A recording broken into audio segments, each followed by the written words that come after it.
Vous avez probablement déjà rencontré quelqu'un comme ça. Un homme entre dans une pièce, pas extravagant, pas bruyant, mais tout le monde se retourne. Il n'a rien à prouver. Les gens semblent simplement ressentir quelque chose en lui. Il regarde autour de lui, calme, posé, comme si l'air lui-même s'ajustait pour lui faire de la place. Sur le papier, il pourrait n'être personne, mais à ce moment-là, personne ne le croirait. Sa présence dit le contraire. Et vous êtes là, à observer, vous demandant « Comment fait-il ça? Pourquoi les gens le traitent-ils comme s'il était important, alors qu'il n'a encore rien fait ?» Voici une vérité inconfortable. Il n'est pas forcément meilleur que vous. Il n'est peut-être ni plus intelligent, ni plus compétent, ni plus méritant. Mais il fait une chose que vous ne faites pas. Il agit comme si personne n'était au-dessus de lui. Et le monde le croit. On vous a appris à attendre votre tour, à être humble, à laisser votre travail parler pour vous. Mais en réalité, le monde n'attend pas d'entendre votre histoire. Il lit votre posture. Il écoute votre ton. Il observe votre démarche, votre manière de parler, de vous asseoir, de regarder les autres dans les yeux ou de les éviter. Votre présence parle avant votre voix. Et si elle dit « Je ne suis pas sûr de moi », alors on vous traitera comme si vous n'aviez pas votre place, peu importe l'intelligence que vous cachez en vous. C'est pour cela que l'expression « agis comme si tu étais le meilleur » n'est pas qu'un simple slogan de motivation. C'est une stratégie de survie. On ne devient pas puissant, puis on commence à se comporter comme quelqu'un qui mérite le respect. On agit comme si on le méritait déjà, et c'est cela qui ouvre les portes. Cela peut sembler être du théâtre, et d'une certaine manière, ça l'est. Mais le théâtre n'est pas une tromperie. Le théâtre, c'est une performance avec intention. Quand un acteur monte sur scène, il ne ment pas.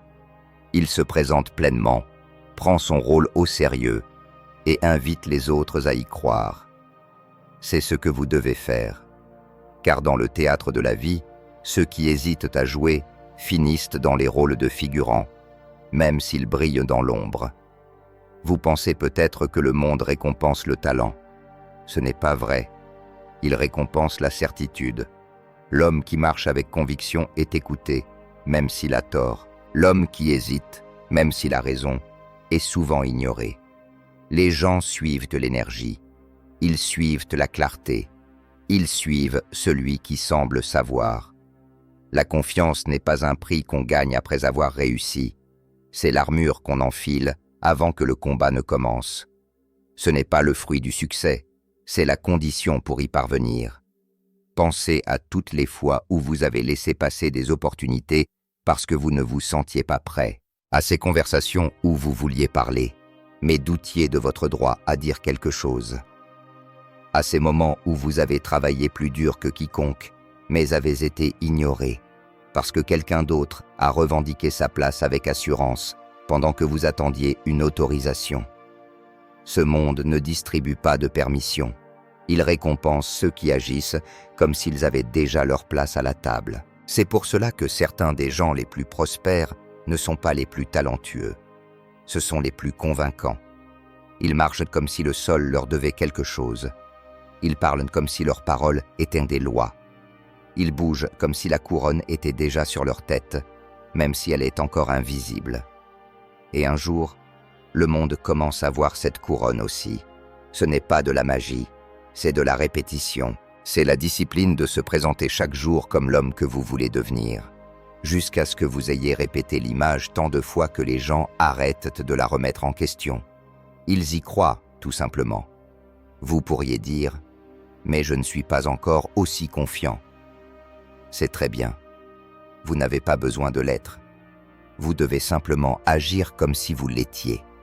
Pas pour tromper les autres, mais pour vous reprogrammer vous-même.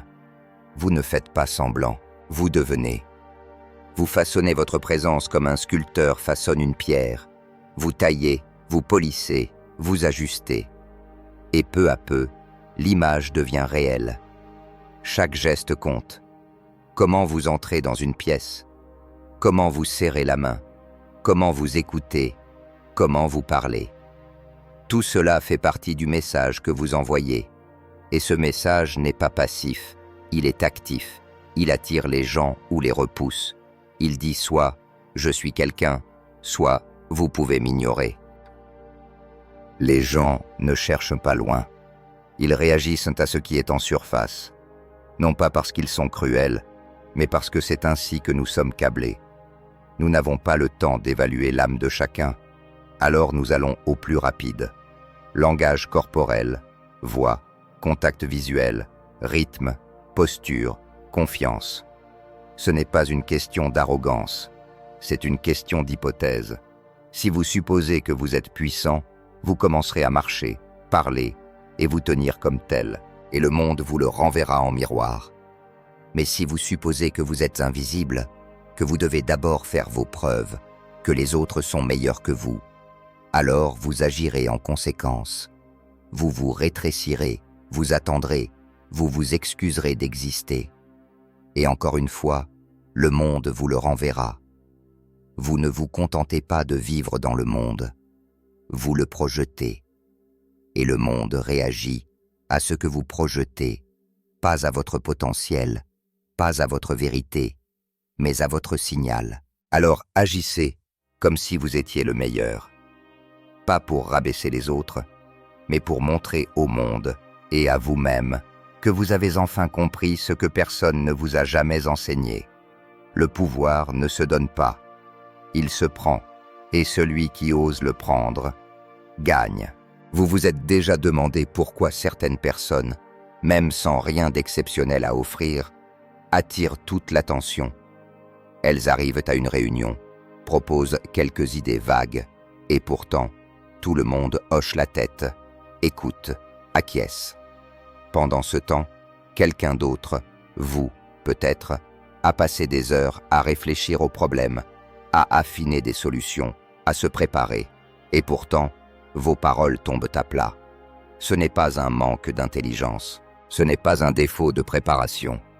C'est le signal que vous envoyez dès l'instant où vous ouvrez la bouche, voire avant. Le monde ne suit pas la compétence, il suit la certitude. Les gens ont soif de quelque chose de solide à croire. Et quand vous marchez et parlez avec une confiance absolue, vous devenez cette encre qu'ils cherchent, même si vos idées ne sont pas parfaites. La confiance donc n'est pas une récompense, c'est une exigence. Si vous voulez diriger, vous ne pouvez pas attendre d'être complètement prêt. Vous ne le serez jamais, personne ne l'est. Voilà le secret. La différence, c'est que ceux qui s'élèvent choisissent d'agir comme s'ils étaient prêts, même s'ils sont terrifiés à l'intérieur. C'est ce mensonge qui devient vérité. Parce qu'à chaque fois que vous vous comportez comme si vous étiez en contrôle, les gens commencent à y croire. Ils s'ajustent à votre rythme. Ils réagissent à l'image que vous projetez, pas aux faits que vous portez. C'est pour cela que vous avez vu des hommes ordinaires diriger des équipes extraordinaires. Pourquoi des voix bruyantes et trop sûres d'elles prennent toute la place, pendant que le génie silencieux reste une note de bas de page? Parce que le monde reflète ce que vous émettez, non ce que vous contenez. Vous pouvez être brillant, perspicace et fort, mais si votre comportement murmure l'hésitation, les gens ne chercheront pas plus loin pour découvrir qui vous êtes vraiment. Ils prendront l'indice et passeront à autre chose. C'est pourquoi vous devez vous imposer dans une pièce avant même que la pièce vous donne la permission. Entrez comme si vous étiez chez vous. Parlez comme si vous aviez déjà gagné votre place. Comportez-vous comme si vous n'aviez rien à prouver. Car au moment où vous essayez de prouver quelque chose, vous signalez que vous n'êtes peut-être pas aussi puissant que vous le prétendez. Même l'hésitation est un message, un délai de réponse, un rire nerveux, une posture recroquevillée. Ce sont de petites fuites d'énergie qui indiquent à la pièce « je ne suis pas sûr de moi ». Et les gens le sentent instantanément. Et parce que les humains sont profondément câblés pour suivre la force ou ce qui y ressemble, ils vous repositionnent. Ils vous classent un rang en dessous. Ils prennent vos suggestions avec scepticisme. Ils testent vos limites plus librement. Ils remettent plus souvent en question vos opinions. Non pas pour vous nuire, mais parce que c'est ainsi que fonctionne le cerveau humain. Nous faisons confiance à ce que nous pouvons ressentir. Nous suivons ce que nous pouvons percevoir. Et la confiance, réelle ou jouée, est l'un des signaux émotionnels les plus puissants qui existent. Elle crée de la gravité. Elle attire les gens. C'est pourquoi vous ne devez jamais attendre d'être célébré pour vous comporter comme un gagnant. Jamais attendre d'être validé pour vous tenir droit. Jamais attendre qu'on vous donne la parole. Prenez-la. Chaque hésitation est une invitation pour quelqu'un d'autre à vous voler votre moment. Il ne s'agit pas d'être bruyant, il s'agit d'être sûr.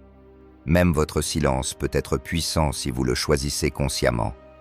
Quand vous êtes assis dans une pièce, que vous parlez peu, mais que vous soutenez le regard, que vous vous tenez droit, que vous dégagez de la certitude, les gens commencent à se demander ce que vous pensez. Ils tendent l'oreille, ils prêtent attention, car le silence, accompagné de confiance, devient mystère.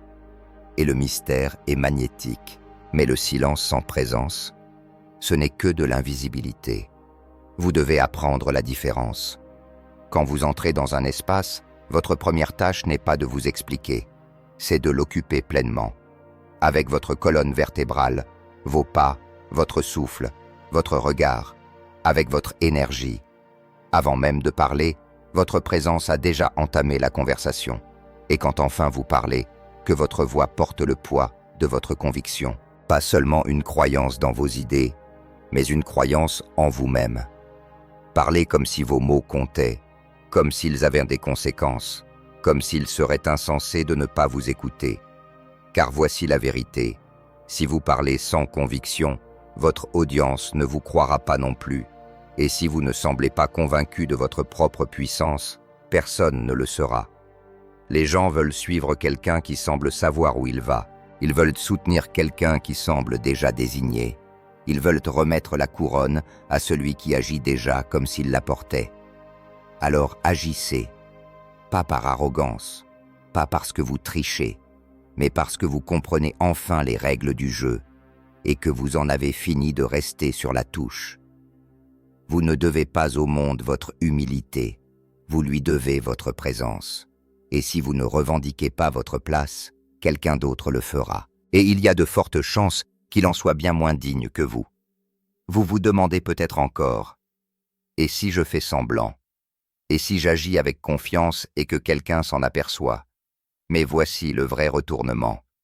Tout le monde fait semblant. Même les personnes les plus puissantes que vous admirez, à un moment donné, elles étaient comme vous, incertaines, nerveuses, en train d'improviser. La différence, c'est qu'elles n'ont jamais laissé cette incertitude transparaître. Elles ont agi avec conviction avant d'avoir la preuve. Elles ont compris quelque chose que la plupart ignorent. Votre croyance façonne la réalité, et non l'inverse. Pensez à la confiance comme à une forme d'auto-hypnose. Au début, c'est étrange. Vous vous tenez plus droit, même si vos jambes tremblent. Vous prenez la parole, même si votre voix veut se briser. Vous regardez quelqu'un dans les yeux, même si votre instinct vous crie de détourner le regard. Mais plus vous répétez, plus votre corps apprend. Votre voix s'adapte. Votre énergie rejoint votre comportement. Ce n'est pas une tromperie, c'est une transformation. Vous ne mentez pas au monde, vous lui enseignez comment vous traiter. Et vous vous enseignez à vous-même qui vous êtes en train de devenir.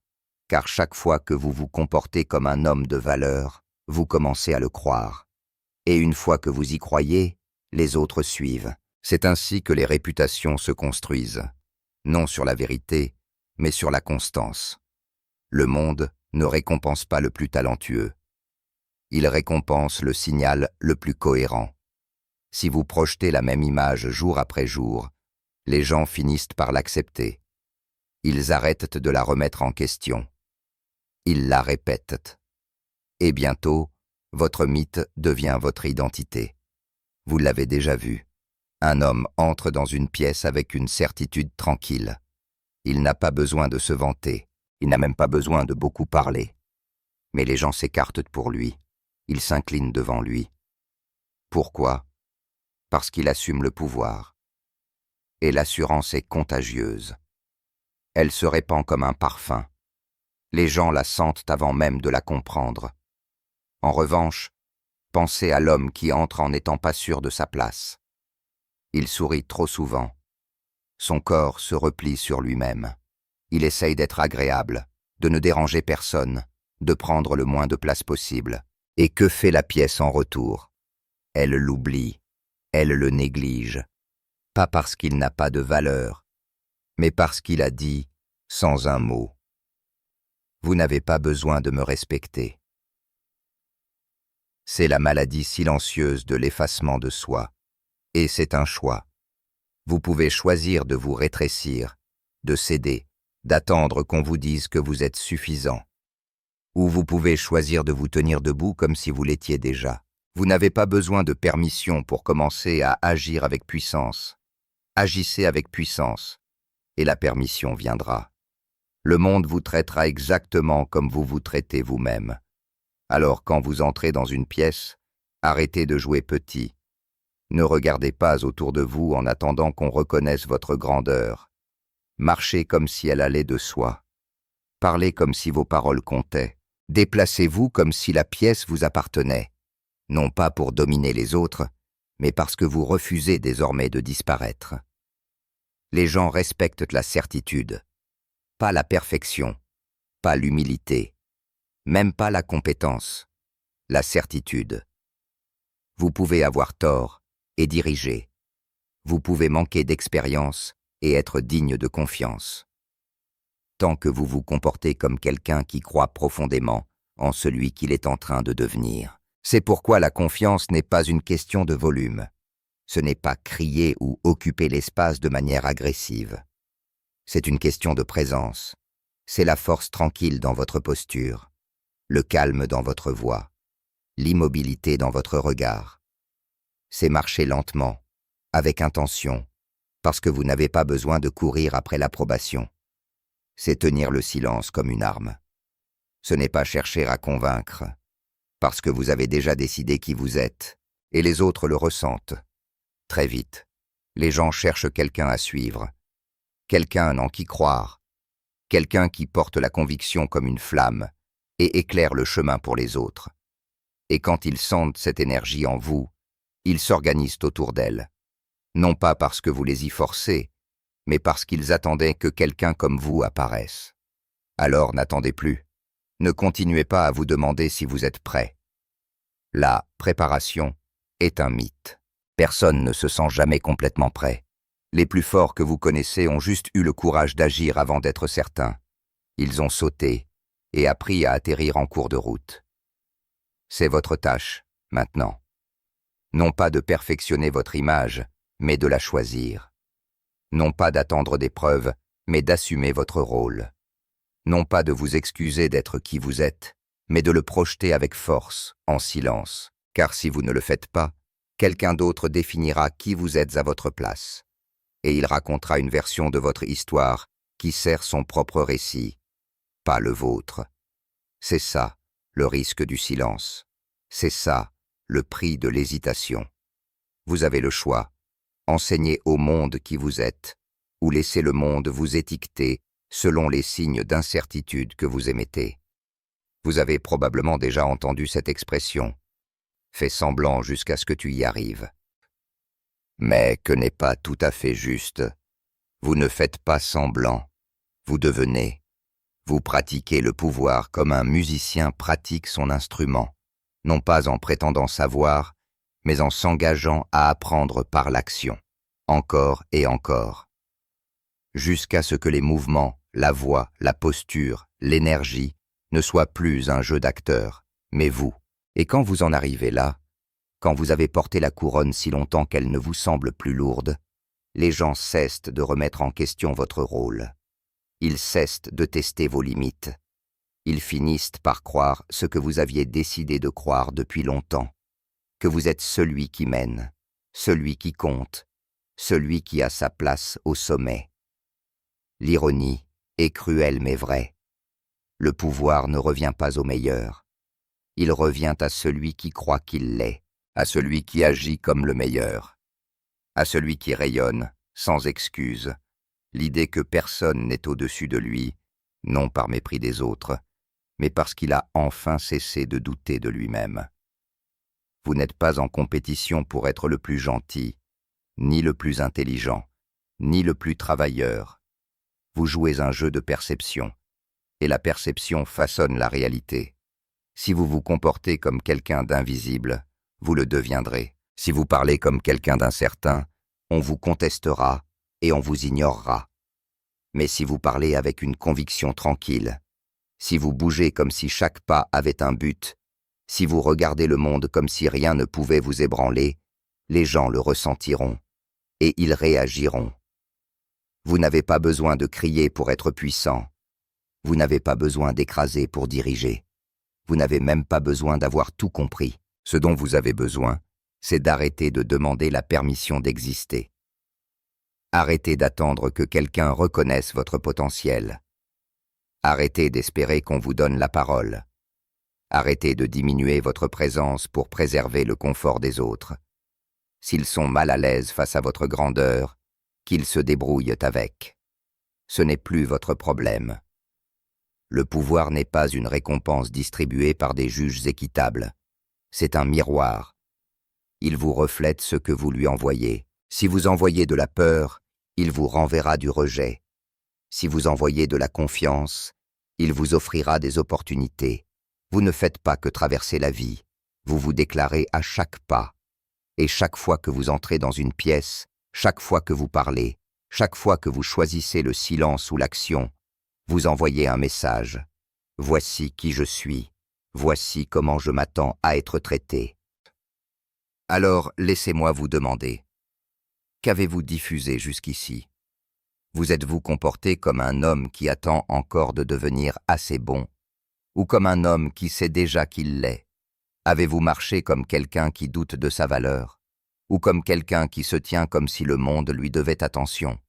Parce que cette réponse, plus que votre talent, votre CV ou vos intentions, détermine comment le monde vous traitera. Si vous vous prenez pour un figurant, jamais le monde ne vous confiera le premier rôle. Si vous agissez comme si votre voix ne comptait pas, on arrêtera de l'écouter. Mais si vous supposez que vous êtes nécessaire, si vous agissez comme si vous aviez de la valeur, alors les autres s'adapteront à cette énergie. Ils croiront ce que vous croyez, parce que la confiance, répétée avec discipline, devient la vérité. Vous ne contrôlez pas toutes les situations. Vous n'obtiendrez pas toujours le résultat espéré. Mais vous contrôlez la manière dont vous vous présentez. Et quand vous vous présentez avec certitude, les gens le sentent. Quand vous entrez dans une pièce et que votre présence parle avant vous, quelque chose change. Ce changement, c'est ce qui sépare l'oubliable de l'inoubliable, le mouton du loup, celui qui attend de celui qui décide. Alors voici la vérité qui met fin à tous les débats. On ne devient pas puissant par accident. On devient puissant en assumant le pouvoir, encore, et encore, et encore, jusqu'à ce qu'il devienne impossible de vous voir autrement.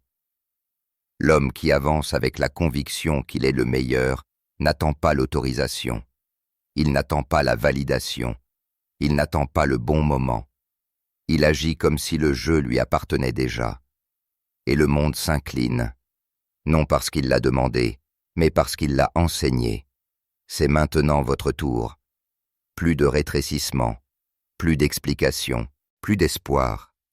À partir de maintenant, marchez comme si personne n'était au-dessus de vous. Pas parce que vous avez quelque chose à prouver, mais parce que personne ne le croira. Tant que vous ne le croyez pas vous-même. Le pouvoir ne se donne pas, il s'assume. Et celui qui ose l'assumer en premier règne. Maintenant, dites-moi, qui allez-vous devenir, une fois ce texte terminé? L'homme qui attend, qui hésite, qui s'excuse, ou l'homme qui agit comme s'il sait déjà, que personne n'est meilleur que lui?